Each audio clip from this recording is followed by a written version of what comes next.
Bienvenidas, bienvenido a esta cuarta y última sesión del ciclo Humanidades Médicas, que ha recorrido ya, como llevan tres sesiones, tres temas diferentes.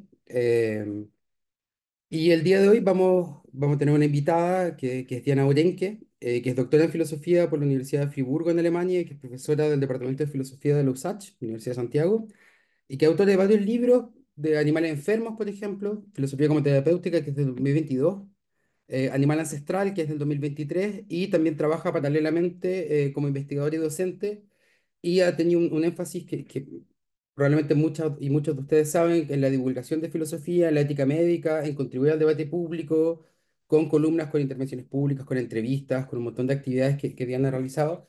Y precisamente por ese enfoque en la ética médica y en la experiencia de la vejez a veces, de la terapéutica, es que le hemos invitado y ella ha elegido este tema que es la autonomía como principio ético fundamental, ético-médico fundamental.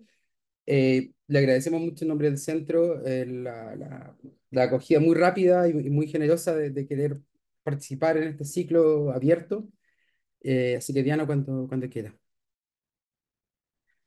Bueno, Luis, muchas gracias por la presentación, también a Manuela, a Francisca, bueno, y a todos los presentes, ¿no? Que están acá en una tarde tan calurosa para nosotros, a puertas de un fin de semana largo y aquí estamos con interés por esta jornada. Así que gracias a ustedes en primer lugar por convocarnos.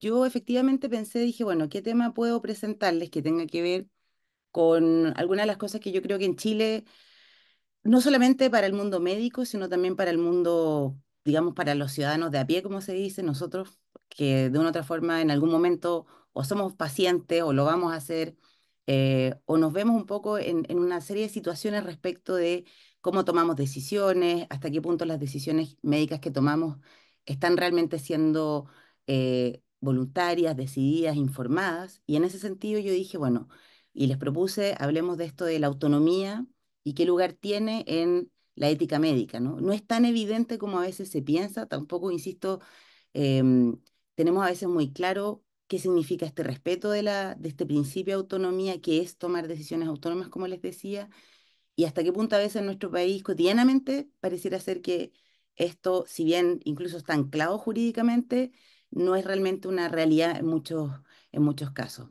Por lo menos desde el punto de vista de cómo la ética médica pensaría que este es un principio que debería ser apoyado. Entonces, yo preparé una presentación y mi idea es poder, digamos, presentar en unos 30 minutos, 35, para luego abrir la palabra a preguntas, a comentarios.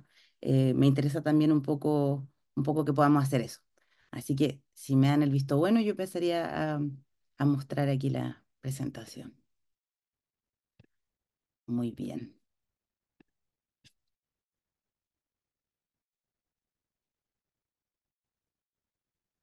Entonces, bien, la pueden ver todos, ¿verdad? Todos, todas.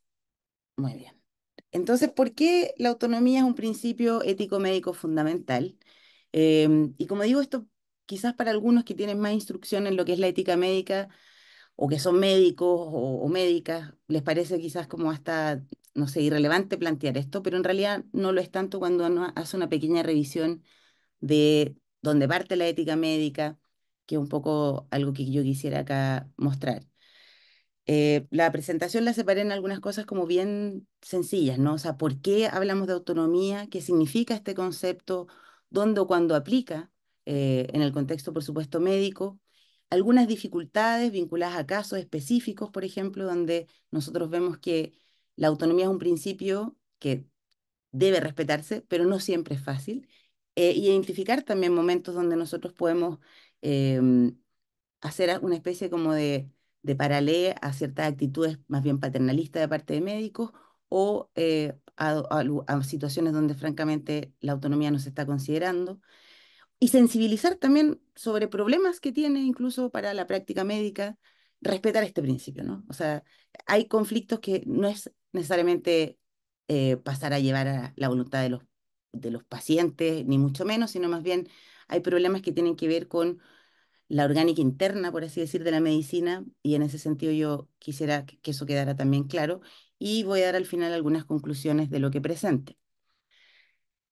¿Por qué entonces la autonomía? ¿Por qué la autonomía parece ser uno de los principios, por lo menos desde finales de los años 60, principios de los años 70, tan importante en la ética médica contemporánea? Eh, Sobre todo pensando que esto que vemos acá, que es el clásico juramento hipocrático, en ninguna de sus partes aparece algo así como el médico ha de respetar la autonomía o la voluntad del paciente. Más bien, si nosotros miramos que este es un juramento que en los distintos países se sigue sosteniendo, por cierto, ha sido actualizado, los médicos hoy en día quizás no juran por Apolo, sin embargo, juran, o sea, no por estos dioses, ya estos dioses no tienen quizás la vigencia que tuvieron en los tiempos de Hipócrates, sin embargo, el juramento sigue siendo, digamos, el corazón de la ética médica.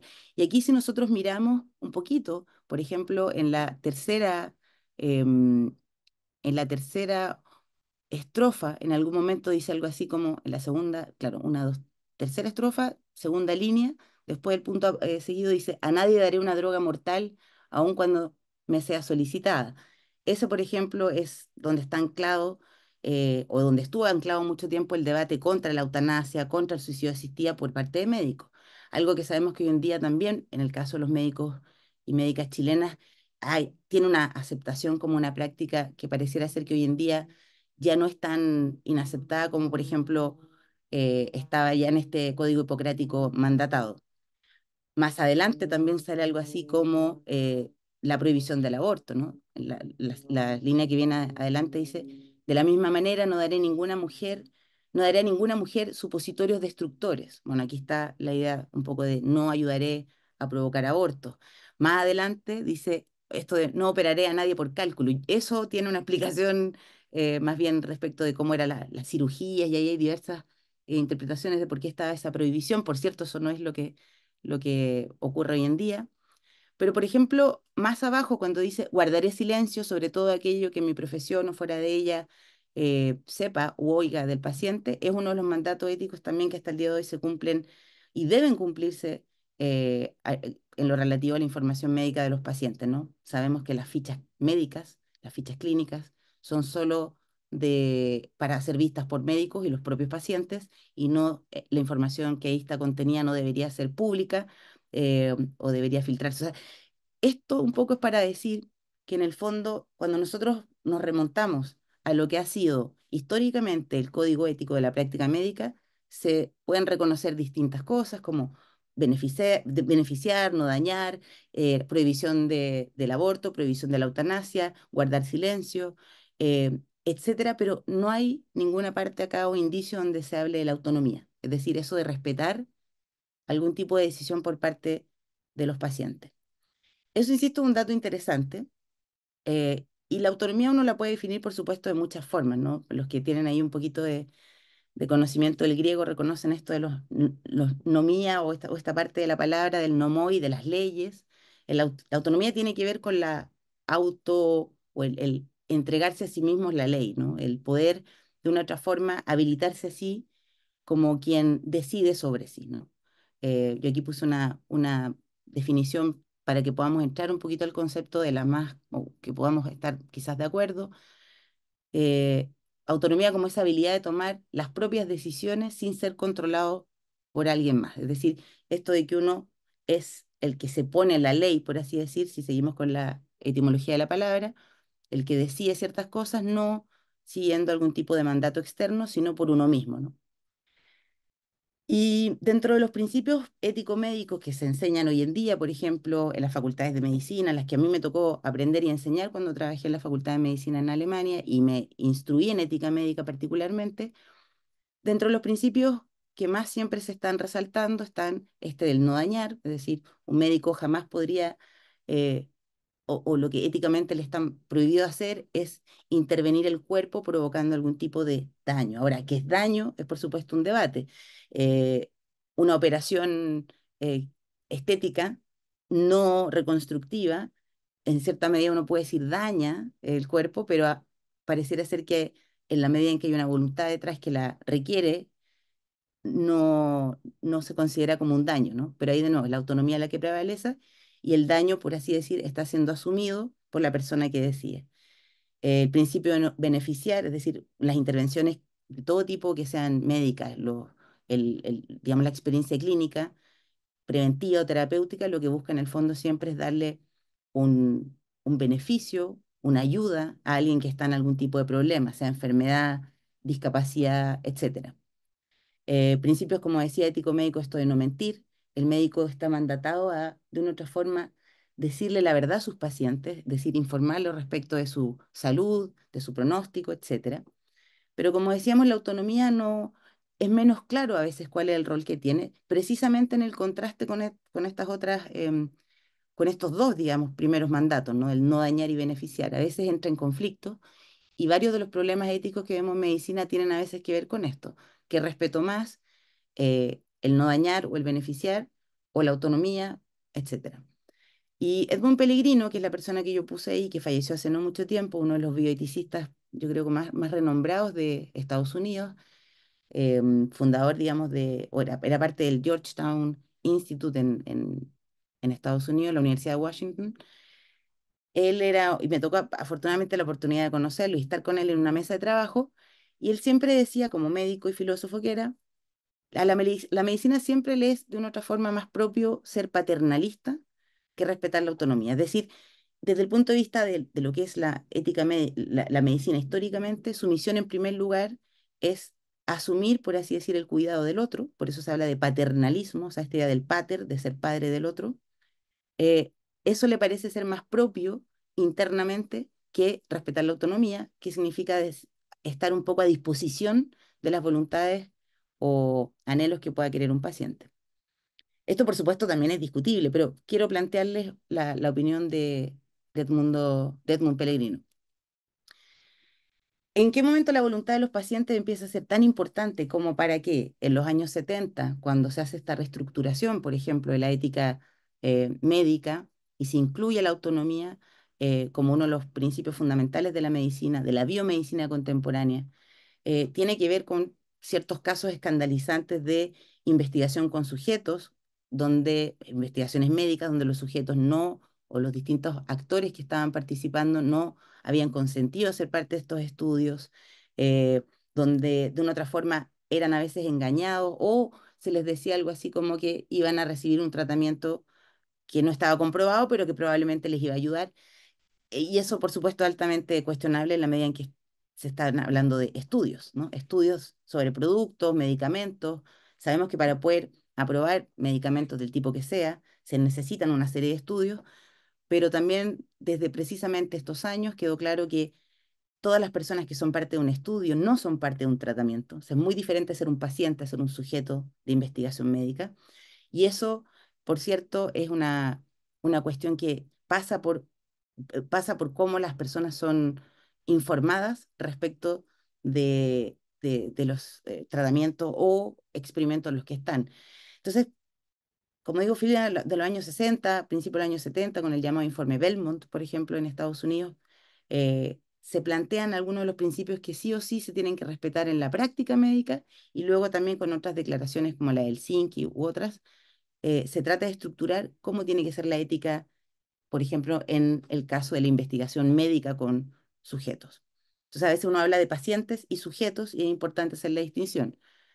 Los pacientes son justamente los que están en una relación clínica, donde hay enfermedad y tratamiento o prevención de por medio, mientras que los sujetos se entienden como partícipes de una relación más bien de investigación en el contexto de un medicamento o de algún tipo em, de artefacto o posibilidad médica, ¿no? La voluntad del paciente también empieza a ser cada vez más importante, también en estos años, porque las sociedades se vuelven más plurales. ¿Qué quiere decir esto? Empieza a concebirse que las formas de vida, los derechos, por ejemplo, reproductivos de las mujeres con la pastilla del día, o sea, desde la píldora anticonceptiva hasta, por ejemplo, cuando se aprueba el aborto en Estados Unidos. Esto casi todo pasa en Estados Unidos con mucha fuerza.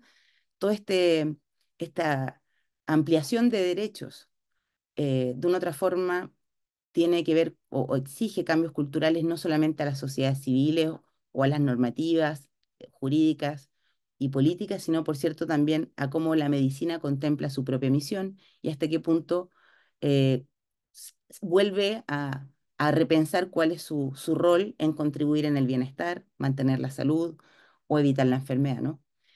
Y también en este mismo contexto lo que va ocurriendo es que tanto ese bienestar y salud ya no quedan, digamos, identificadas con lo que podríamos decir un modelo estrictamente biomédico o con lo que podría entenderse con el funcionamiento del cuerpo del Homo sapiens que somos, ¿no? El funcionamiento estadístico de este animal Homo sapiens que somos, sino más bien hay también una serie de componentes sociales, culturales, es decir, elementos que van más allá de simplemente las funciones naturales de un cuerpo, sino que son más bien valoraciones subjetivas de la propia vida. En la medida en que la salud o el bienestar pasa o deja de ser entendido como algo que tiene que cumplir o estandarizarse a lo que es el cuerpo hegemónico del Homo sapiens, insisto, con funciones claras típicas de la especie, que serían reproducción, sobrevivencia, si eso no deja o deja de ser mandatorio para la práctica médica, entonces evidentemente la práctica médica ya involucra o considera el bienestar y la salud desde otros lugares. Todo esto tiene que ver finalmente con por qué la voluntad de los pacientes empieza a ser más importante. Y en esto básicamente lo que está de fondo es recalcar que en verdad, respecto de nuestra integridad física, de lo que pasa o no pasa en nuestro cuerpo, lo que consiento o no también como tratamiento, esto también cabe para la psiquiatría, para la psicología, nadie, no puede haber un tercero que tome esa decisión, sino que tiene que ser siempre la persona que está, digamos, la persona en cuestión. Sin embargo, y esto es como el otro, eso significaría no respetar la autonomía o respetar la autonomía como respetar la voluntad explícita de las personas. Pero por otro lado, tampoco los médicos, y por eso recordemos lo que decía de Pellegrino, los médicos tampoco están, por así decir, supeditados al mandato de los pacientes. Es decir, los pacientes no son clientes que de una otra forma pueden, digamos, esto todavía es la ética médica, ¿no? En Chile, desgraciadamente, donde tenemos una privatización de la salud importante, pareciera a veces ser otro el caso, ¿no? Que pareciera ser que uno es más a veces cliente que paciente. Pero volviendo a cómo es el mandato realmente ético, los pacientes la idea es que jamás sean solo clientes que puedan exigir cuestiones que de una u otra forma también atenten contra estos principios, como decía que buscan respetar los médicos. En ese contexto, lo que se conoce como la ars médica, ars, que es esta palabra bien bonita que por un lado se traduce como arte, pero arte también significa técnica, ¿no? En el español a mí me encanta, y no lo pensamos mucho, decimos arte y no lo relacionamos con lo artificial o los artefactos, pero en realidad lo técnico y lo artístico van de la mano en esta raíz. Y lo interesante de la arte o de la técnica médica es que se entiende como un saber que no solamente es técnico en el sentido de un montón de saberes que se apliquen para mejorar el cuerpo, como si fuese el cuerpo una especie de máquina y que el médico fuese una suerte de médico técnico que lo repara. Tampoco es una mera aplicación de la ciencia natural, que a veces también se tiende a confundir. Si no, yo sigo la escuela del que fue mi maestro médico y filósofo, Urban Wissing, y que también él a su vez discípulo de Wieland, que también es un filósofo y médico, que más bien evalúan a la medicina como una ciencia práctica, o sea, es decir, no como una ciencia, o sea, por supuesto práctica en el sentido de que no solo no es teórica ni mera aplicación de una ciencia natural, sino que es una ciencia siempre orientada a la acción, es decir, a la reflexión y toma de decisiones en el mundo práctico. Eso es importante como para entender un poco estas concepciones que están detrás de cómo o qué es lo que uno está entendiendo por medicina.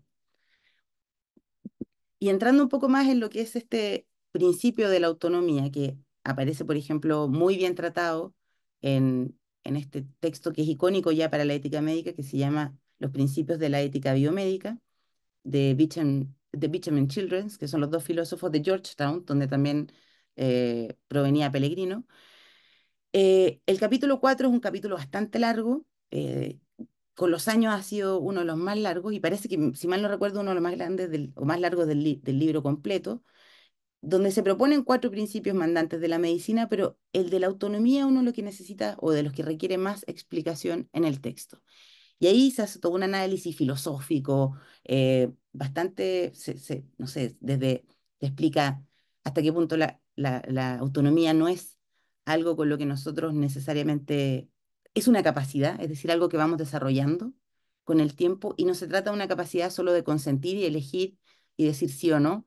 La autonomía no es solamente el poder elegir entre opciones, sino la idea de poder tomar decisiones de forma autónoma. Y eso significa decisiones que tienen que ser informadas. O sea, yo tengo que poder decidir en la base de una serie de información que he recibido por parte del médico.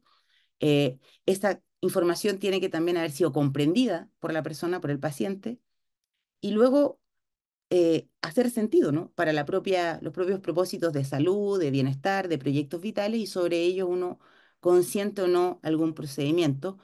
Y el tema de la voluntariedad es importante. Uno debe consentir o toma decisión autónoma en la medida en que no existe algo así como una presión externa. Que yo acepte un tratamiento porque de esta forma mi familia, por ejemplo, va a estar contenta, no sería una decisión autónoma en el contexto de lo que estamos viendo. O, por ejemplo, tomar decisiones sin conocer todos los posibles riesgos, eh, o, digamos, pronósticos de una enfermedad o de un tratamiento, también sería algo que uno podría pensar, la decisión no fue tan autónoma en la medida en que no tuve todos los antecedentes para reflexionar, o si simplemente no los comprendí, ¿no?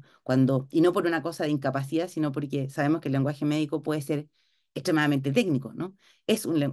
Ya hablamos, una técnica especial, un saber especial, y por lo tanto está lleno de un lenguaje que nosotros, por supuesto, no manejamos. Recibir información médica sin la traducción pertinente es, por ejemplo, otra forma de no respetar o no hacer respetar la autonomía de la persona que está al frente. Ahora, eso no significa que es fácil, no es fácil decir. Todas las personas tienen que poder entender la información que se transmita, sin embargo, sabemos que no es una cuestión fácil. Entonces, ¿dónde o cuándo se demuestra en concreto que se respeta la autonomía de los pacientes? Uno puede decir de forma más abstracta, siguiendo estos criterios que les mencionaba antes, pero de forma más concreta es en el llamado consentimiento informado, ¿no? El consentimiento informado es aquel documento que de una u otra forma expresa, o sea, como documento o como consentir verbalmente, viene a materializar una decisión autónoma. En las legislaciones de los distintos países tiene casi siempre un anclaje, entonces pedir el consentimiento informado ante ciertos procedimientos no es una cosa solamente ética, sino también jurídica. Sin embargo, a mí me interesa sobre todo recalcar en el significado ético de esto, ¿no? Y aquí, por ejemplo, traduje esto que es un resumen de Beecham y Ruth Fadden, que son también bioeticistas muy importantes norteamericanos, y más o menos se dice así: un paciente o sujeto, por esa distinción que les hablaba antes, acepta una intervención basándose, o sea, el consentimiento informado es correcto o digamos se cumple solo si un paciente o sujeto acepta una intervención basándose en la comprensión de la información material.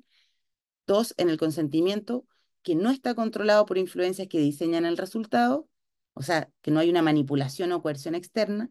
Y tercero, el paciente o sujeto da una autorización a una intervención con la comprensión o el entendimiento de que es una autorización para poder tomar una acción, es decir, para proceder con una determinada acción.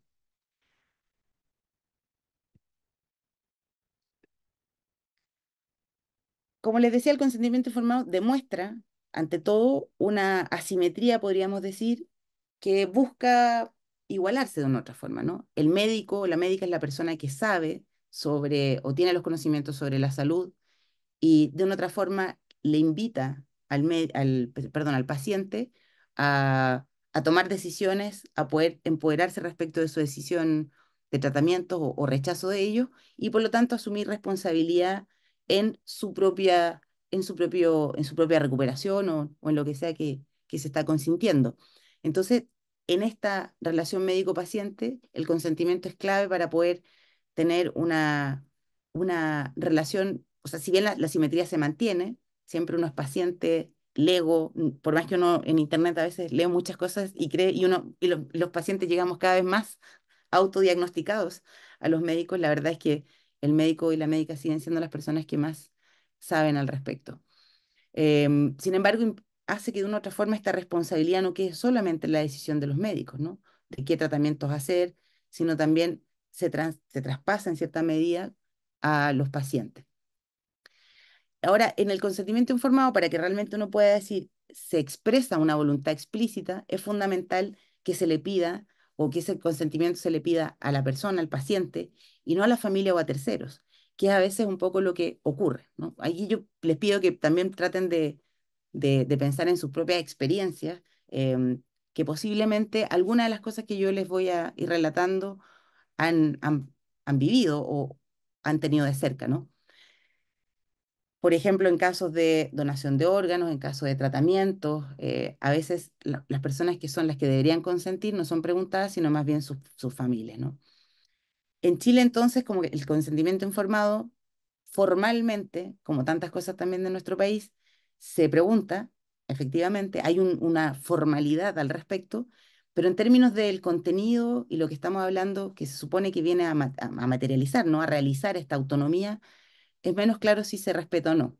Es decir, el consentimiento informado existe, pero no necesariamente expresa una decisión autónoma.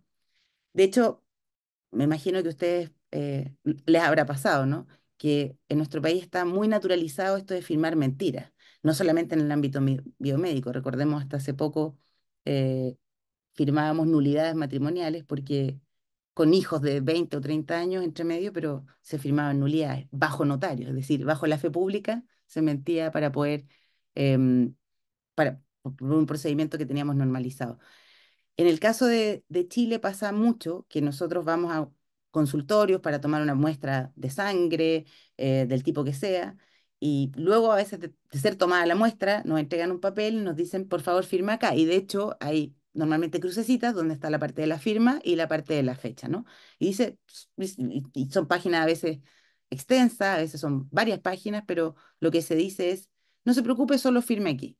Y eso queda resguardado en las instituciones, pero lo curioso es que lo que uno firma ahí normalmente es, por eso digo, es naturalizar mentiras de una manera que a mí me llama mucho la atención, ¿no? Donde uno dice explícitamente, yo, Diana Orenque, confirmo que el doctor XX me informó sobre riesgos, pronósticos, etcétera, de este tratamiento y consiento esto, ¿no? O sea, y normalmente eso no ha pasado. Eh, entonces, en ese sentido, yo creo que este tipo de actividades y una de las tareas que yo creo que es importante es sensibilizar respecto a esta falta de rigurosidad en el consentimiento y que en el fondo significa pasar a llevar la autonomía de las personas. Tanto, y eso es algo que deberíamos, yo creo, concientizar, no solamente como una tarea y obligación médica, sino también como una exigencia de los pacientes. Los pacientes tenemos el derecho y, como digo, la necesidad ética de poder ser instruidos en nuestros tratamientos y no solamente cumplir con formalidades. Ahora, dificultades, como digo, en el consentimiento informado, eh, de hoy llegando un poquito hacia el fin, pueden ser bastantes, ¿no? A veces simplemente la voluntad del paciente o de la persona es poco clara. No tenemos quizás momentáneamente la capacidad de tomar decisiones porque no estamos posibilitados para comunicarnos, porque estamos sedados. No hay a veces tampoco los testamentos vitales que se llaman, ¿no? Donde yo podría dejar de antemano expresa mi voluntad, o existen testamentos vitales, pero son poco claros. Entonces, ante esas situaciones y situaciones extremas, hay un dicho también en la medicina que es bastante conocido e importante. Cuando no se sabe la voluntad de un paciente y está en juego, por ejemplo, un riesgo vital, siempre se dice indubio pro vita, ¿no? O sea, en el caso de duda, por la vida, ¿no? Cuando uno no puede reconocer si una persona, por ejemplo, no hubiera aceptado mecanismos de refuerzo con ventilación mecánica u otro tipo de soportes, digamos, invasivos, pero no está claro que la persona no hubiera querido este soporte vital, ¿no? Para mantener a la persona en vivo. Y además tiene un buen pronóstico. Por supuesto que el mandato ético aquí no es seguir indagando la voluntad, sino salvar la vida, ¿no? Y eso es éticamente, digamos, compatible y aceptable pensando también el mandato del no dañar. Problemas también, precisamente, y esto es cotidiano, los médicos, médicas lo viven, también las enfermeras y enfermeros, que es cuando se tienen que informar malas noticias, ¿no? Malas noticias que significa a veces pronósticos que son inciertos, es decir, no necesariamente noticias devastadoras de quién sabe cuánto, cuando uno dice esto de enfermedades terminales, porque no existe esto como la enfermedad terminal, toda vida es terminal, por así decir, en la medida en que somos mortales y finitos. Sin embargo, es cierto que hay pronósticos que son inciertos y que pueden ser bastante complejos, tan complejos saber sobre el pronóstico como la enfermedad misma, ¿no? Por ejemplo, enfermedades degenerativas que ahora no se están padeciendo, pero que uno más o menos ya puede prever que va a ocurrir. La pura información sobre esto, por cierto, que es un peso para la persona. Somos animales tremendamente conscientes eh, y por lo tanto no solamente sufrimos del dolor punzante de la afectación que está aquí vigente, de un sufrimiento concreto, sino de un futuro terror. Nos proyectamos, sufrimos por un saber que, por ejemplo, va a venir o entramos en una fase más bien de alguna deterioro cognitivo o enfermedades de otro tipo, o algún cáncer o un cáncer avanzado donde, por ejemplo, no está detectado el primario, que es una cosa también que ocurre y que es bastante dramático. Todas esas informaciones, transmitirlas para los médicos, por supuesto que es un desafío ante esta tarea de tener que poder decirle a las personas su condición de salud para que puedan tomar decisiones autónomas. Y otro caso, por ejemplo, también delicado es cuando se habla del llamado derecho a no saber, ¿no? Es cierto que nosotros, el respetar la autonomía de las personas significa informarlas, que comprendan su situación, pero el derecho o el respeto a la autonomía también implica que la persona puede, en vez de enterarse e informarse más o tomar decisiones sobre su estado de salud, puede decir, yo no quiero saber, ¿no? Decía usted por mí, y ahí, por supuesto, eso también es un problema ético en el cual el médico se encuentra. Y otros tres puntos más también que ocurren bastante en estas dificultades de consentimiento informado, a propósito que comentaba Luis que he trabajado con temas de filosofía de la vejez, envejecimiento saludable, es que ocurre mucho también en el caso de los adultos mayores cuando entran a las consultas, muchas veces los que son afortunados, ¿ah? Los y las con sus hijos, con parientes, eh, para estar acompañados por alguien más, los médicos o médicas tienden a hablarle a los hijos o a los acompañantes en vez de mirar realmente de frente y de cara al adulto o a la adulta mayor. Es una situación bien frecuente y los médicos no se dan mucho cuenta que con esto infantilizan a la persona a mayor y al mismo tiempo, o sea, es esto del ignorarla completamente como quien es un sujeto o sujeto responsable de sus propias decisiones, a menos que tenga algún tipo de digamos, de incapacidad para comprender, no hay ninguna razón para que un médico le hable a los hijos del paciente y no al paciente que está al frente. Em, Como decía, también una dificultad para los médicos a veces esto de rechazar, cuando se rechazan tratamientos que pueden prolongar la vida, pero a costa de lo que para la persona subjetivamente significa su calidad de vida, ¿no? Eso, por supuesto, siempre es un desafío para médicos, médicas, y no solamente en términos de prolongar la vida o estamos hablando también el caso, por ejemplo, de poder intervenir estadios de desarrollo de, no sé, de pérdida de audición o vacunas, o sea, una serie de medidas que uno puede decir que las personas también a veces tienen el derecho a, a rechazar. Las vacunas siempre es un caso más complejo porque ahí involucra a otros. Ese también podría ser y ya cabe como en temas de hasta qué punto la autonomía cabe en la ética, cuando se ve la ética clínica con la ética de la salud pública. Y ya son también otros conflictos que también podemos conversar. Pero en general para los médicos, por supuesto que es un problema eh, a veces sentir este rechazo a tratamientos, pero debe ser respetado. Y por último, que esta es una situación que en Chile también yo creo que la pensamos bastante poco, y es que nosotros podemos comprar test preventivos genéticos online, a veces algunos también test genéticos de paternidad en farmacias, son cosas bastante curiosas que, como ese libre acceso a test, a informaciones que uno puede decir sensibles, relevantes y que pueden tener un impacto bastante profundo en la vida de las personas sin ningún tipo de guía o orientación por parte de profesionales, ¿no? Hay test preventivos que nos dan porcentajes de riesgos, ¿no? Sin embargo, para nosotros, los Lego, realmente evaluar el porcentaje no es lo mismo para nosotros. Leemos cifras más bien redondas, a menos que seamos instruidos en esto de la probabilística. Entonces, si nos dicen que tenemos un 60% de probabilidad de contraer un cáncer de mamas tipo XX, eh, pasa mucho que uno ya siente que tiene el cáncer, ¿no? O sea, la información sobre el estado de salud es una información tan sensible que a veces tener, y por lo tanto, o ahí uno se pregunta y dice, bueno, ¿es uno tan libre de tomar o conviene, es práctico tener este tipo de acceso a informaciones sin la guía de médicos? Yo tengo ahí algunas dudas. Y ya para ir cerrando entonces algunas de las conclusiones y ojalá abrir la palabra al diálogo y la conversación, preguntas.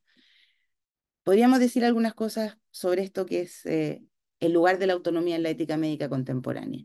Y es que, por cierto, existen tensiones entre lo que podríamos decir el alma o el alma originaria de la medicina, que es ayudar y cuidar a los pacientes, esto, el ala más paternalista, como digo, eh, con el respeto a la autonomía de las personas. El respeto a la autonomía, si se radicaliza, puede, y en varias ocasiones también va en contra de lo que tradicionalmente el modelo médico, digamos, considera como lo sano, ¿no? Insisto, buenos consejos para esto, o sea, buenos ejemplos para esto serían no solo las intervenciones quirúrgicas por razones estéticas, ¿no? Estamos hablando de cualquier intervención quirúrgica en general siempre es un riesgo bastante importante, ¿no? Y cualquier médico o los médicos, digamos, que están preparados en esta arte, una de las cosas que evitan, y por buenas razones, y deberían evitar al máximo, es esto de abrir los cuerpos, ¿no? Por eso cuando muy rápido hay operaciones, cuando hay estímulos de otro tipo, ¿no? Como de tipo económico, claramente ahí uno ve una falta a la ética, ¿no? Esos son también problemas que a veces ocurren en temas de salud pública. Pero también hay otro tipo de intervenciones o de tratamientos que realmente que no son de los quirúrgicos o estéticos, sino que tienen que ver con mejoramientos, ¿no? Mejoramientos, por ejemplo, el tratamiento con hormonas para niños que al parecer tienen una estatura más baja, entonces se les dan ciertas hormonas para que puedan ser más altos. Y en el fondo uno puede decir eso no está tan médicamente indicado, sin embargo, o sea, no hay una necesidad médica detrás, mandatoria, por así decir. Sin embargo, socialmente pareciera ser un plus cuando las personas son más altas, ¿no? Entonces son criterios más bien sociales y ahí se abre un poco la puerta a lo que se llama la medicalización de la sociedad, ¿no? Es decir, cuestiones sociales, cuestiones que tienen que ver con temas de cómo vivimos, en vez de ser tratados por cambios culturales o políticos, son más bien tratados con herramientas médicas. Esa también es otra ala de lo que a veces a lo que puede acarrear el respeto demasiado radical de la autonomía.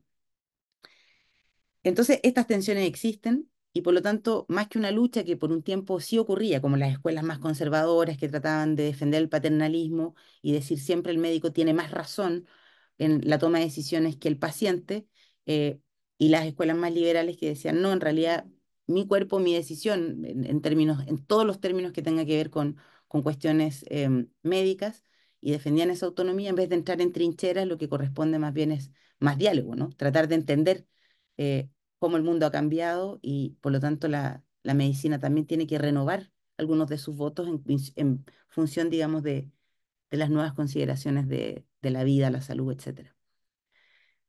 Respetar la autonomía, como decía, representa una obligación que es ética y no solo legal. A mí me importa mucho hacer esa distinción. Muchas veces se habla de derechos como si los derechos fueran las únicas garantías que nosotros tenemos para poder mejorar o tener una buena vida, pero en realidad uno podría decir que lo jurídico es el piso, el suelo del mínimo de la convivencia, ¿no? El no matar a un otro es como el mínimo. Sin embargo, la obligación ética siempre busca una suerte de excelencia, ¿no? Por eso, cuando yo les expliqué en qué consiste la autonomía, si uno realmente quiere fomentar el desarrollo o la toma de decisiones autónomas, uno debería preocuparse de todas las cosas que dije y tomarse el tiempo de informar de esa forma, de explicarle al paciente. Por supuesto, todo esto parece casi una fantasía y utópica, considerando los 10 minutos que hay a veces en consultorios, 15 minutos que hay también en otros centros. Entonces, yo soy consciente de eso, pero también una de las cosas que más aprendí en Alemania como en Estados Unidos era esto de que la falta de tiempo desde el punto de vista de la ética no es un argumento para no hacer el mejor esfuerzo, ¿no? Y también quizás permitirse parte de un sistema de esta forma también es porque de una otra forma se dan citas de 10 minutos, 15 minutos. Quizás si los médicos empiezan a tomarse citas de a 20 minutos, 25, 30 minutos, las cosas también pueden ir cambiando. Y por último, quería, que me parece, que un poco lo que decía ahora, la autonomía se respeta, como digo, siguiendo pasos y estas requieren tiempo, tiempo para los médicos de explicar, de darse a entender, de traducir informaciones, y también a los pacientes para poder procesar muchas de las informaciones que reciben. Yo creo que una de las cosas más, quizás suena muy cliché, pero de las que más uno llega al final a la convicción es que, y quizás lo compartirán ya ni siquiera como desde la ética médica, sino desde la vida y el sentido común. Si hay algo que más escasamente tenemos en la vida es tiempo, y parece ser cada vez que tiempo es el bien más preciado que le podemos dar a un otro, ¿no?